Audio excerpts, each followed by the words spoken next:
Salut à tous, nous voici réunis pour l'enregistrement de ce premier Battle Report du Steam Tour Qualif Nord-Est. C'est Neuron Psychar qui sera donc en face de moi. Il joue Cercle of Ouroboros. Et là, pairing à base de Baldur 2 et de Grêle. Neuron nous vient de la région lilloise. Et je le remercie d'avoir fait le déplacement et d'avoir fait une petite partie sympathique contre moi. Donc il va commencer. Non, il va pas commencer. Il va gagner le toss et me fera commencer. Petite explication sur les listes. Donc là, ça sera Baldur 2 contre Elina. Donc Baldur 2, c'est un nain qui a épousé la cause écolo et qui a donc rejoint le côté Ouroboros. En passif, les Warbeasts constructent, chargent ou font des power attacks sans être chargés, sans être forcés, pardon. En sort, on retiendra surtout qui possède un mur, ainsi que Root of the Earth, qui donne plus 3 armures et immunise au KD, push ou placement.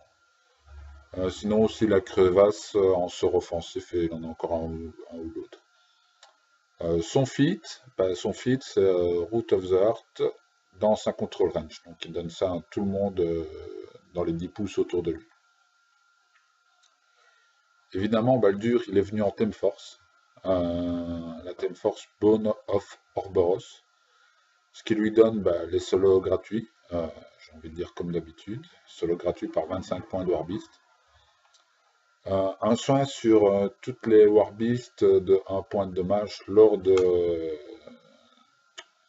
sa phase d'entretien.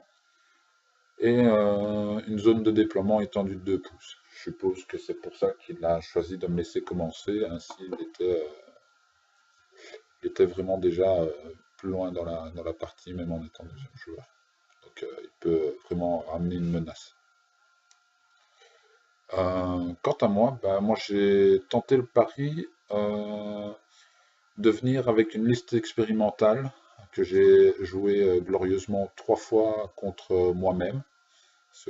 Voilà, j'avais pas d'adversaire, j'étais en verse en déplacement professionnel, donc j'ai joué 3 fois sur Click and Fit contre moi. J'ai gagné les 3 fois, je vous rassure. Et donc j'ai délaissé Virus 2 pour emmener Elina. Elina, c'est qui? C'est une petite mécanicienne qui peut réparer les Warjack des 3+3 en étant base to base avec eux. Ses sorts principaux sont décélération. C'est plus de armure et immunise pas immunise, c'est plus de armure contre les attaques à distance et contre les attaques magiques. End of Destruction, qui permet à mon battle group de gagner un dé supplémentaire sur la cible de ce sort. Un dé supplémentaire, c'est plutôt un dé fantôme. C'est un dé fantôme à la touche et aux dégâts. Là aussi, Rhythm of War, qui lui permet au Warjack de faire un move de 3 pouces à la toute fin d'activation. Donc une fois que tout le monde est activé, les Warjack ont une petite reposition. Donc son feat, c'est réparer tous les force fields et permettre aux Warjack, même endommagés, de jouer normalement. Donc s'ils perdent un bras ou quoi, ça leur permet de quand même continuer de lancer 2 dés pour toucher sur le tour de feat. Et ça donne aussi plus 3 armures à tout le monde dans sa control range. C'est un feat assez identique à celui de Baldur 2. Donc elle aussi, elle est venue en Theme Force. C'est la Theme Force of War. Ce qui est la Theme Force des Warjack de rétribution. Elle donne Shield Guard à tous mes Warjack, donc ici j'en ai 5. Des solos gratuits.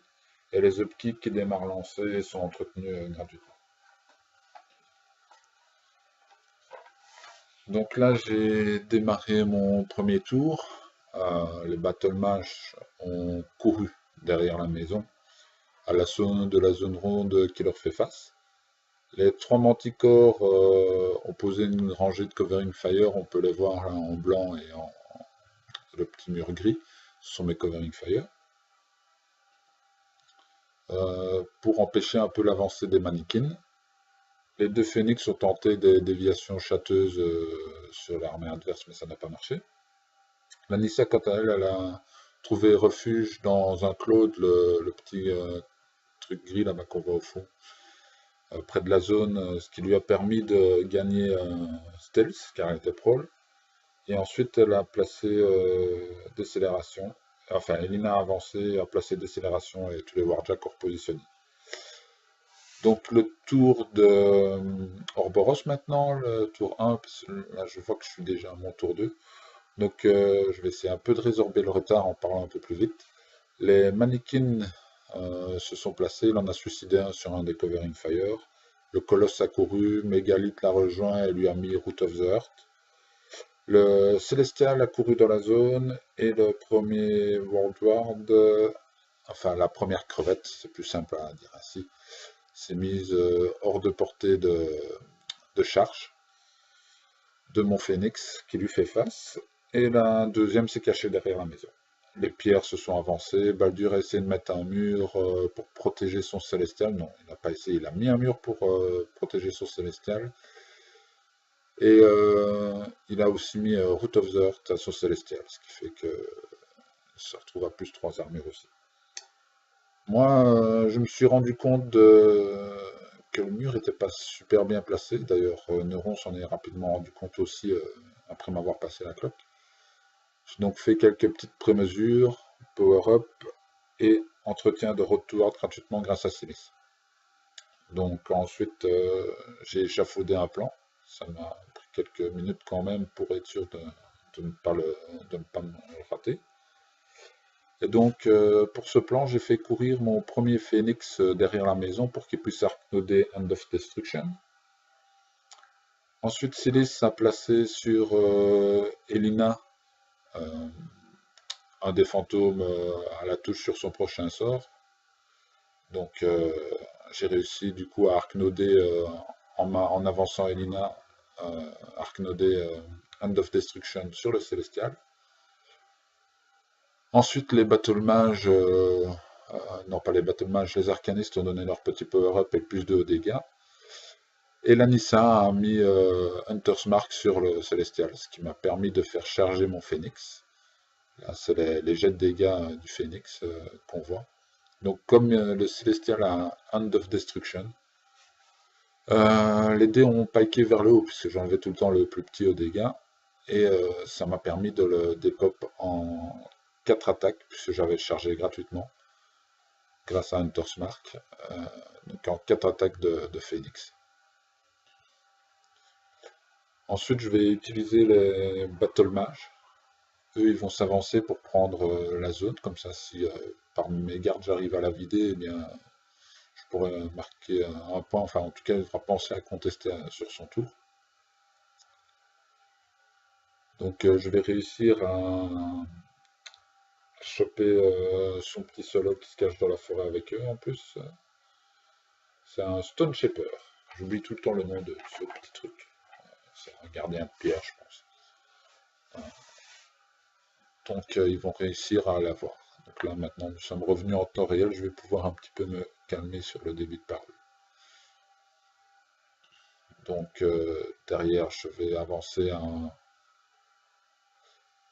artificeur, un pour cacher Elina, pour cacher Lanissa et mettre Force Wall devant elle, et l'autre pour contester déjà la zone et l'obliger à le vider. Derrière je vais placer une première Manticore et je vais mettre un Covering Fire. Je ne suis pas du tout satisfait, surtout après avoir regardé la vidéo déjà quelques fois du placement des Covering Fire que j'ai fait. On sent que, enfin, je dis on sent, je sens que c'est une liste expérimentale, enfin, que j'ai pas encore joué beaucoup, et principalement contre moi-même, donc difficile à juger. Malgré tout, j'en suis assez content. Elle frappe très fort, contrairement à ce qu'on pourrait croire.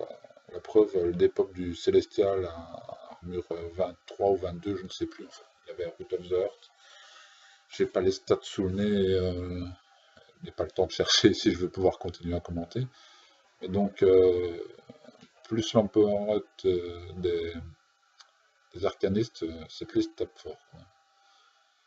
Les manticores aussi peuvent frapper fort car elles ont un petit truc spécial qui leur permet de gagner un +3 en force pour un focus dépensé. Donc c'est une attaque de moins, mais une attaque de moins, toutes les autres seront plus fortes. Donc voilà, je vais continuer à placer des Covering Fire mâles, j'en ai mis un autre là-bas au bout. Et donc c'est au tour de Neuron, donc le tour de Ouroboros. Donc il va générer de la furie avec sa pierre. Il va prendre des petites mesures pour placer son mannequin, voir un peu ce qu'il peut faire.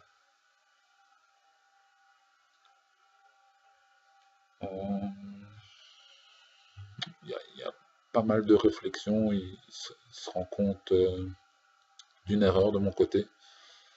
Moi, c'est une erreur qui m'embête un peu parce qu'en fait, je connaissais mal la règle des objectifs. Je pensais en fait que les objectifs, les deux joueurs pouvaient voir au travers. Donc, j'ai pas affiné ma reposition avec les Warjack pour les mettre, je vais dire, en ligne de part et d'autre de l'objectif, et ainsi cacher la vue d'Elina. Et donc, du coup, ben, il y a une ligne de tir. On en discutera après, il m'expliquera que bah, si l'objectif est toujours obstruant pour l'adversaire, en fait. Ça, c'est bête, je n'avais pas compris comme ça, et j'aurais pu faire un meilleur placement du coup, et éviter de lui donner l'occasion d'un KTC. Surtout que les crevettes, elles ont un dé supplémentaire sur les trucs qui ont des optiques. Donc il va commencer par virer mon artificeur avec son mannequin. Et derrière, il va nous donner donc la recette d'un bon KTC. Donc cette recette, c'est la recette de la dinde à la crevette. Donc pour une dinde à la crevette, ce qu'il faut faire, c'est vous réserver Elina à portée de maximum 1 Shield-Guard. Oui, parce que 2 ou 3, ça serait trop bien. Il n'y aurait pas de KTC avec 2 ou 3 Shield-Guard. Donc on la réserve à portée de 1 Shield-Guard. À ça, vous ajoutez 2 crevettes bien chaudes. La première crevette surtout était bien chaude, avec des bons jets de dégâts bien crades. Peut-être même limite trop quitte celle-là. Bon, si vous avez plus de crevettes, vous en mettez plus, mais 2 feront l'affaire. Donc les premiers tirs de la crevette. Mettre déjà un mal Elina et lui bouffe ce focus, même si j'en garde un. Donc pour finir cette recette, vous saisissez donc le caster adverse avec un tir électrique de Wolvar. Donc avant de passer au petit débrief rapide, je vais remercier Neuropsychar pour la partie qui a été vraiment intéressante, en tout cas au moins pour moi. J'espère qu'elle l'aura été autant pour lui. Donc en commentant la partie à plusieurs reprises, il m'est venu à l'idée de faire un petit rapide débrief parce que j'ai fait énormément d'erreurs sur ce tour. J'ai donc mis la vidéo en pause à la fin de mon tour 2, donc juste avant de lui passer la main sur la tentative de KTC.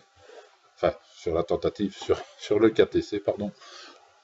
Et donc, je vais résumer un peu toutes les erreurs que je pense que j'ai faites. Outre la méconnaissance des règles de l'autre jeu, parce que ça, c'est une méconnaissance de règles, donc on ne peut pas dire que c'est une erreur vraiment volontaire. Donc, on va partir du principe que je connais ça. Et donc la reposition des Warjack va se faire contre l'objet et ainsi cacher Elina à la vue des crevettes. Donc de là, qu'est-ce que je peux encore améliorer? Donc tout le déroulement du kill du Célestial, je le trouve bon, personnellement. Les Battle Mages, après, je n'ai rien d'autre de mieux à faire que ce que je fais avec, donc pas mal. Là où j'ai des problèmes, c'est sur les Covering Fire. Covering Fire, je trouve que je les ai vraiment mal mis tout au long de la partie. Et alors la reposition des Warjack. Donc là, typiquement, on voit en blanc, un devant les mannequins et l'autre là-bas dans la zone carrée adverse. On voit mes deux covering fire. Je pense qu'ils n'ont rien à faire là. Avec un peu de recul, je me dis que j'aurais dû entourer en fait avec les deux covering fire l'artificeur qui conteste la zone. Si je fais ainsi, en fait, ça l'oblige à souffler avec les mannequins, à condition que j'ai mis décélération avant, et avec leur passif de +2 à la défense, en fait, il avait plus de chances de survivre comme ça à un mannequin, en tout cas. Ce qui aurait obligé, en fait, Neuron d'utiliser son colosse ou autre chose pour le tuer, quoi. Je trouve aussi que la reposition des Warjack est pas super efficiente, à part le Phoenix qui a tué le Célestial et qui lui a été engagé des figurines dans la zone adverse et surtout contesté pour l'empêcher de marquer trop facilement à son tour. C'est leur positionnement de mes deux manticores, voire même le positionnement tout court de celle qui conteste la zone ronde. Je m'explique. Avec du recul, je pense qu'il aurait été mieux donc de placer les deux covering fire et de les laisser hors de la zone. De toute façon, ça me sert à rien de mettre une manticore de plus, c'est pas elle qui va résister au colosse. Et là, je vais dire, même s'il n'y avait pas eu la tentative, enfin, s'il n'y avait pas eu le KTC, il avait moyen de me tuer mes deux manticores. Donc, c'est un peu les données, alors que je viens de prendre le Battle Engine et donc de prendre l'avance à l'attrition. J'avais noté encore quelques autres. Non, je pense que c'est les petites erreurs, en fait, qui montrent que j'ai vraiment un manque de pratique sur la liste. Et je voulais les partager avec vous. Comme ça, en fait, je fais le débrief un peu plus à froid. Et je me dis que ça peut être pas mal. Si vous avez vu d'autres choses aussi, il y a toujours moyen de s'améliorer. C'est quelque chose que je faisais souvent avant sans la vidéo, juste en me remémorant la partie, souvent dans la voiture en rentrant. Et ici, bah voilà, je le partage avec vous et vous me dites si vous aimez cette petite séquence. Je ne prendrai pas de la faire à chaque fois. Mais je trouvais que ici, les erreurs étaient assez significatives, surtout au niveau des... Je vais encore me répéter, des covering fire, j'étais vraiment pas content. Enfin, je ne suis vraiment pas content de mon placement, surtout en ayant vu la vidéo 3 ou 4 fois. Donc voilà, je tiens à remercier donc encore une fois Neuron pour la partie, Journeyman pour l'organisation du Steam Tour, et donc je vous dis à bientôt avec une prochaine partie qui m'opposera donc aux mercenaires de l'élite, et ça sera la partie numéro 2 du Steam Tour. Voilà. Une bonne soirée, à bientôt et ciao!